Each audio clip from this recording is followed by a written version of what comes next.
Hello friends, I hope you guys are doing well, and today we can learn how we can create stories on Snapchat. So first thing first, you need to download the Snapchat app on your phone, and you need to have a Snapchat account which you can create after you have downloaded the Snapchat.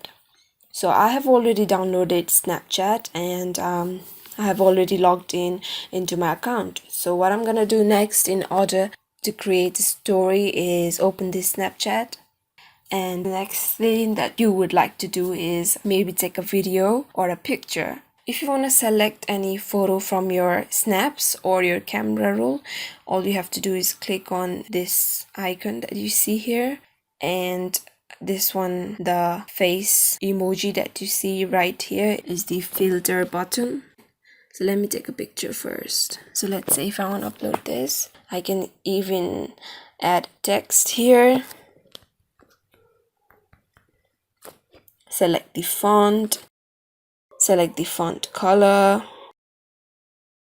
and maybe I can even make a sticker by outlining the object. I can even draw here if I like.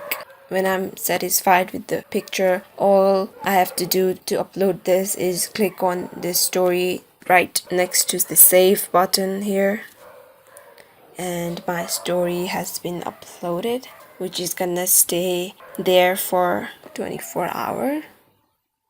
So this is the story that I uploaded 14 seconds ago, and that is how you upload stories on Snapchat. Thank you for watching the video. Please subscribe to the channel for similar updates.